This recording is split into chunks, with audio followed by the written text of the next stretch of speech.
सो या होमीज में वापस एक न्यू वीडियो ला चुका हूँ। इस वीडियो में मैं न्यू मानवा एक्सप्लेन करने वाला हूँ, जो कि बहुत ही क्लास की मानवा है, क्योंकि उसमें भी कल्टीवेशन वगैरह ये सब होने वाले। मैं तुम्हें थोड़ी सी समरी भी दे देता हूँ उसकी। तो ये मानवा भी हमारी दूसरी मानवास की तरह होने वाली। जो हमारा मेन कैरेक्टर होता है वो इस वर्ल्ड में आ जाता है, हमारे मॉडर्न वर्ल्ड में, मतलब एक ट्रांसमिग्रेटर होता है। और हर ट्रांसमिग्रेटर की तरह हमारे मेन कैरेक्टर के पास भी एक सिस्टम होगा, जो कि बहुत ही टॉप का सिस्टम होने वाला है, तुम्हें अभी पता चलेगा। और अगर मैंने तुम्हें और बता दी तो एक स्पॉइलर हो जाएगा। तो अब हम कहानी की तरफ बढ़ते। कहानी की शुरुआत में हमें एक सिटी दिखाई जाती है जिसका नाम होता है जिंगलैंड सिटी। वहाँ पे कोई कह रहा होता है कि जो नूडल का बाउल है यहाँ पे बहुत फेमस है, हम यहाँ पे बहुत टाइम से बेचते आ रहे हो, और यहाँ पे आज इस पे सेल लगी हुई, तो जिसने खाना यहाँ पे आ जाओ और जो बंदा इसे खाएगा उसका आज पूरा दिन अच्छा जाएगा। और फिर हमें हमारे मेन प्रोटैगनिस्ट को दिखाया जाता है जिसका नाम होता है शोशिन, हम बस इसे शू कहेंगे। और वो कह रहा होता है कि ये कैसे हो सकता है, ये दोनों यहाँ पर भी। और इन्हीं दोनों की वजह से मैंने अपना स्टोर ईस्ट से वेस्ट की सिटी में शिफ्ट किया था, पर इन्हें देख के यहाँ पर ऐसा लगता है कि वो सब मेरा करना फालतू किया। और वो फिर हमें अपने बारे में बताने लगते हैं। मेरा नाम यहाँ पे शोशिन और मैं एक अनलगी बंदा, क्योंकि मैं एक ट्रांसमिग्रेटर हूँ। और हर ट्रांसमिग्रेटर की तरह मुझे भी इस वर्ल्ड में आके एक सिस्टम मिला जिसे देख के मैं बहुत खुश हुआ। और मैंने सोचा था कि अब मैं अपनी पूरी लाइफ आराम से रिलैक्स होकर जीऊंगा, पर इस सिस्टम ने इसने मेरी और लाइफ बदतर कर दी यहाँ पे, क्योंकि इसकी वजह से मैं यहाँ पे भूखा मर रहा था और प्यासा मर रहा था और ठंड में भी मर रहा था। और जब मैं से हेल्प मांगता था तो मेरे को ये फालतू से बुक पकड़ा देता था जिसका कोई काम नहीं होता था। पर फिर भी आखिर में आके मैंने यही फैसला किया कि मैंने अगर सर्वाइव करना है तो मुझे खुद से करना पड़ेगा। और फिर मैंने अपना एक स्टोर खोला जिसमें मैं कॉमिक्स बेचता था, क्योंकि मेरे पास यहाँ पे एक्सपीरियंस था कॉमिक लिखने का। पर इस वर्ल्ड में मेरे को आने के बाद ये भी पता चला कि एक मार्शल आर्ट्स का वर्ल्ड है और एक कल्टीवेशन का भी वर्ल्ड है, और इसमें मैटर करती है यहाँ पे ताकत। अगर मेरे पास ताकत नहीं होगी तो मैं हर एक से बुली होता रहूंगा, और मेरे साथ हुआ भी ऐसा ही, क्योंकि हर एक यहाँ पे आके मेरी बुक में कमियां निकालता था। कोई कहता था कि क्या ये बुक वुमेन को प्रोटेक्ट कर सकती है, कोई कहता था कि तुम्हें तो यहाँ पे बुक ही लिखना नहीं आती, कोई कहता था कि जो बुक है ये तुम्हें कल्टीवेशन करने में मदद नहीं कर सकती। और अगर तुमने यहाँ पे रहना तो तुम्हारे पास यहाँ पे पैसे होने चाहिए, वरना तो तुम्हें कोई प्रोटेक्ट नहीं करेगा। तो अब तुम बताओ तुम करोगे क्या। और मैं भी बेचारा वहाँ पे लाचार हुआ बैठा रह जाता था, क्योंकि मैं उनसे काफी ज्यादा यहाँ पे कमजोर था। पर इस वर्ल्ड में मैंने एक बात को सीखा कि अगर हम लो स्टेटस से वो मैटर नहीं करता, मैटर करती ये चीज कि हम कब हार मान लेते। और जिस दिन हमने हार मान ली तो उस दिन हम मर्द खिलाने के लायक नहीं। पर मैं पहले उन दोनों मुसीबतों से निपट लेता हूँ। और फिर हमें दिखाया जाता है कि शो पूछ रहा होता है उनसे कि बहुत लंबा समय हो चुका है आप दोनों से मिले हुए, तो आप दोनों यहाँ पे कैसे हैं। वो नीले बाल वाला लड़का कहता है कि तो सुचिन तुम यहाँ पे भी, और तुम्हें पता तो होगा कि आज तुमने प्रोटेक्शन फी देनी है, तो तुमने क्या सोचा इसके बारे में। शो कहता है कि इतनी जल्दी की भी कोई बात नहीं, जो आज आपका हेयर स्टाइल है वो बहुत मस्त लग रहा है, और जो नेक्स्ट डोर पे सिस्टर है वो शायद से आपके इस हेयर स्टाइल को देख के आप पे बिल्कुल फिदा हो जाए, तो आप जाकर ट्राई क्यों नहीं करते। और बड़े भाई आप भी यहाँ पे आज कुछ कम नहीं लग रही, क्योंकि आपकी मुंह से यहाँ पे शराफत टपक रही है। आपको देख के ऐसा लगता है कि आज आप बहुत रहम दिल बन के घूम रहे। वो भी कहता है कि हाँ तुमने सही कहा। शो कहता है कि तो आज मैं आपको एक बुक देना चाहूंगा जो कि मेरे लिए बहुत ही कीमती, पर जो आप लोगों ने मुझे ट्रीटमेंट दिया उसके सामने बुक कुछ नहीं, तो प्लीज आप इसे एक्सेप्ट कर लें। और ये बुक काफी ज्यादा रेयर है यहाँ पे, क्योंकि 2 साल पहले मुझे एक मास्टर से मिली थी जिनका नाम गाओ था, पर मैं आपको आज बहुत सस्ते में दे दूंगा। और इस बुक का ओरिजिनल प्राइस यहाँ पे 100,000 सिल्वर कॉइन है, पर आप बस मुझे 2 गोल्ड कॉइन दे दे। वो भी कहते हैं कि हाँ हाँ ठीक है, तुम यहाँ पे बहुत अच्छे मेरे साथ डील करो तो मैं तुम्हें दे देता हूँ। और मैं तुम्हें अभी बता देता हूँ जो एक गोल्ड कॉइन होता है वो यहाँ पे 1000 सिल्वर कॉइन के बराबर होता है। पर वो बंदा कहते हैं कि यहाँ पे मेरा क्या, तूने मुझको यहाँ पे पागल समझे, तू चुपचाप मुझे प्रोटेक्शन फीस देते है या नहीं। पर अगर तेरे पास यहाँ पे फीस देने को नहीं तो मेरे पास और भी ऑप्शन है यहाँ पे निकलवाने को, और तू फिक्र मत करना, मैं कोई बुरा रास्ता नहीं चुनूंगा। शो भी कहता है कि एल्डर बुजुर्ग आपको देख के ऐसा लगता है कि आप यहाँ पे बहुत डिसेंट तरीके से मेरे से लेंगे ना फीस। वो कहता है कि हाँ मेरे पास जीप है, तो अब तू तैयार हो जाए क्योंकि तेरे पास और कोई ऑप्शन नहीं है यहाँ पे। शो कहता है कि साले तेरी तो ऐसे की तैसी मैं यहाँ पे मर जाऊंगा, पर कभी इस ऑप्शन को एक्सेप्ट नहीं करूंगा, तू दफा हो जाए यहाँ से। पर एक मिनट अच्छा होगा कि मैं यहाँ से भाग जाऊँ। और वो उसकी आंखों में उंगली मार के वहां से भागने लगता है। वो पीछे से कहते हैं कि जल्दी से उसे जाके पकड़ो, उसे यहाँ पे भागना मत देना। और फिर उनकी वहाँ पे पकड़न पकड़ाई शुरू हो जाती है। शो कभी कहाँ भागते है और कभी कहाँ चढ़ता है, पर अचानक से उस सिटी में अटैक हो जाता है जो कि डीमंस ने किया होता है। और ये डीमन यहाँ पे अलग से नहीं, मतलब मेरा मतलब कि यहाँ पे संतरियों की तरह दिखे, और मैं भी इनके हाथों से नहीं सॉरी इनके संतरों से मरना चाहूंगा। तुम लोग बताना कि तुमने कैसे छोड़ो कहानी की तरफ बढ़ते हैं। वो कहती है कि जल्दी से जाके डीमन कंट्रोल रूम इन्फॉर्म करो, और यहाँ के जो गार्ड्स है वो काफी ज्यादा वीक है, तो आज मजा आने वाले हैं यहाँ पे खेलने में। और सामने से गार्ड भी आते हुए कह रहे होते हैं कि जो ऑर्डिनरी लोग है वो जल्दी से इनर सिटी में चले जाए, क्योंकि यहाँ पे डीमन का अटैक हुआ। शू कहते हैं कि यहाँ पे सब चल क्या रहा है, मुझे यहाँ पे कुछ समझ नहीं आ रही, यहाँ पे सब भाग कहाँ रहे और ये सब आई कहाँ से। और फिर हमारे गार्ड्स और डीमंस के बीच में यहाँ पे जंग छिड़ जाती है, पर जो हमारे सिटी के गार्ड्स होते हैं वो यहाँ पे हार होते हैं, क्योंकि वो काफी ज्यादा वीक होते हैं। एक एल्डर हमें बताता है कि जो सिटी के गार्ड है वो यहाँ पे बस लोगों की हेल्प करने के लिए हमने रखे थे, ना कि किसी फाइट के लिए। और वजह ये है कि काफी सालों जिंगली सिटी में पीस चल रहा था, पर आज ये देख के ऐसा लगता है कि वो पीस भी बिल्कुल टूट चुका और आज हम खत्म होने वाले हैं। और वहीं पर एक डीमन दूसरे डीमन को कह रही होती है कि मैं इसे तुम्हारे हवाले छोड़ती हूँ और जितने भी यहाँ पे लोग होने स्केप मत करने देना, सबको यहाँ पे चुन चुन के निकालना। और वो वहां से चली जाती है क्योंकि उसने हमारे शू पे अटैक करना होता है। और वो अटैक करते हुए कहते हैं कि मुझे यहाँ पे एक हैंडसम सा यंग मैन मिला है, तो अब वो मेरा है और इसे मुझसे कोई नहीं छीन सकता। शू कहता है कि क्या हैंडसम, और मैं तुम क्या मेरे बारे में बात करो, तुम्हें मेरे फेस में कौन सा पार्ट हैंडसम सा लगा, और इससे बिल्कुल फर्क नहीं पड़ता, ये इसकी मौत सामने खड़ी हुई है लड़के की। पर फिर हमारे टकलू की एंट्री होती है और वो कहता है कि जल्दी से तुम यहाँ से निकलो क्योंकि मैं तुमसे बस पैसे लेना चाहता था, पर ये आज तुमसे तुम्हारी लाइफ लेके रहेगी। वो नीले बालों वाला लड़का कहता है कि बड़े भाई मैं तुम्हारे साथ हूँ। टकलू भी कहता है कि हाँ सही है, तो आज हमने अपना प्रॉमिस निभाना है, तो सेकंड ब्रदर तैयार हो जाओ क्योंकि हमने अब इनसे लड़ना है। शुरू कहता है कि भाई सच में तुम लोग बहुत अच्छे, मैं समझता था कि तुम लोग बस हफ्ता लेते हो, पर तुम लोग यहाँ पे सच में जो पैसे लेते हो उसके बदले में प्रोटेक्ट भी करते हो, तो जैसे मैं यहाँ से जाऊंगा मैं तुम्हें सबसे पहले तुम्हारे सारे पैसे लुटाऊंगा। पर वो डीमन टकलू पे अटैक कर देती है जिसकी वजह से टकलू पीछे जाके दीवार में लगता है और उसी की वजह से उसे काफी ज्यादा चोटें भी लग जाती है, उसके मुंह से खून भी आना शुरू हो जाता है। और वो कहता है कि जल्दी से तुम लोग यहाँ से निकलो क्योंकि वो काफी ज्यादा स्ट्रॉन्ग है, तुम लोग उनका मुकाबला नहीं कर सकते। पर वो डीमन उन पे अटैक कर देती है। शो से देख कर कहता है कि जल्दी से यहाँ से निकल अपने बड़े भाई को लेके, वरना आज हम ऐसे ही मारे जाएंगे। और डीमन कहते हैं कि कहाँ पे भाग रहे हो तुम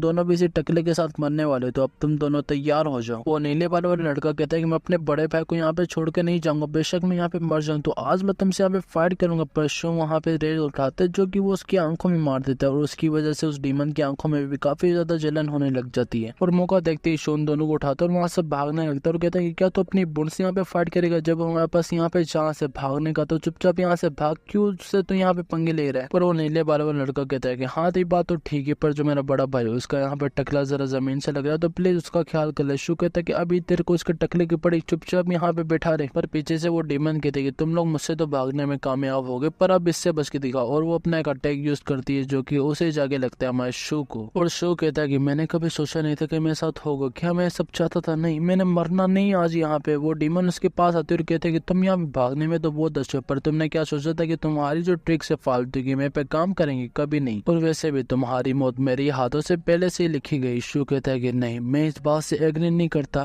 मुझे यहाँ पे जीना है। और उसी टाइम वहाँ पे सिस्टम भी एक्टिवेट हो जाता है, या अपना सिस्टम आ चुका है, तो अब तुम सब भी खुश हो जाओ क्योंकि मैं भी यहाँ पे सिस्टम का इंतजार कर रहा था और तुम लोग भी शायद से कर रहे होगे। पर अब हम कहानी की तरफ बढ़ते। सिस्टम कहता है कि तो सिस्टम ने यहाँ पे डिटेक्ट कर लिया कि जो होस्ट है उसकी लाइफ यहाँ पे डेंजर में, तो हम यहाँ पे ऑटो प्रोटेक्शन को एक्टिवेट कर रहे हैं ऑटोमेटिकली। और सिस्टम की यही कहने के बाद वहाँ पे काफी ज्यादा लाइटनिंग आती है जिसे देख के डीमन भी कहती है कि मैं यहाँ पे कुछ देख नहीं, पर यहाँ पे सब चल क्या रहा है। शू कहता है कि क्या ये सिस्टम का स्पेस है, क्या मैं उसके अंदर आ चुका हूँ। और भाई ये सब देख के मैं भी हैरान था क्योंकि इतने ज्यादा फिगर्स देखो, और ये सारे जो फिगर्स है गोड्स के और जो हमारा मेन कैरेक्टर शू है ये उन्हें समन कर सकता है, अभी तुम्हें पता चल जाएगा कि कैसे। और सिस्टम कहता है कि तुम्हारे यहाँ पे वेलकम है अनलिमिटेड सिस्टम समनिंग स्पेस में, और जितने भी यहाँ पे तुम्हें फिगर्स दिख रहे हैं सारे एंशिएंट टाइम और अलग अलग जगहों से लिए गए और ये सारे यहाँ पे लोड हो गए, कुछ यहाँ पे एंशिएंट टाइम से, कुछ मॉडर्न टाइम से, कुछ यहाँ पे टूल से, कुछ यहाँ पे कैरेक्टर से, कुछ यहाँ पे पावर से, तुम किसी भी चीज को ले सकते हो और ये सारे तुम्हारे अब सिस्टम के स्पेस में आ चुकी है। शू कहते हैं क्या ये सब यहाँ पे आ चुके हैं और मैं इन सबको किसी भी लिमिटेशन के बगैर यूज कर सकता हूँ क्या। सिस्टम कहता है कि यहाँ पे कुछ रूल्स है अनलिमिटेड सिस्टम स्पेस के बारे में और मैं तुम्हें सब आसान में समझा दूंगा, तो तुम लोग यहाँ पे फिक्र मत करो। पहले में लिखा होता है कि सिस्टम की तरफ से तुम्हें यहाँ पे मिशन मिलेंगे जिन्हें तुम पूरा करके यहाँ पे रिवॉर्ड पा पाओगे, पर अलग से जब तुम यहाँ पे पोएम्स लिखोगे या तुम कोई बुक राइट करोगे तो उसके बदले भी तुम्हें यहाँ पे रिवॉर्ड मिलेंगे। दूसरे में ये लिखा होता है कि जब भी तुम अपने सिस्टम को अपग्रेड करोगे तो उसकी वजह से तुम्हें यहाँ पे और अच्छे मिशन मिलने लगेंगे और अच्छे मिशन की वजह से तुम्हें यहाँ पे अच्छे रिवॉर्ड मिलेंगे और यहाँ पे जो सिस्टम का स्पेस टूल होता है वो भी तुम्हारा अनलॉक हो जाएगा। और उसी सिस्टम की तरफ से एक बिगिनर रिवॉर्ड मिला होता है जो कि होता है रैंडम ट्रायल का। शो कहते हैं क्या मुझे यहाँ पे सारे मिशन को कम्प्लीट करना होगा इन सबको अनलॉक करने के लिए, इसकी वजह से तो मैं एक वर्कर ही हुआ ना। पर अगर मैं इन सब बातों को भूल के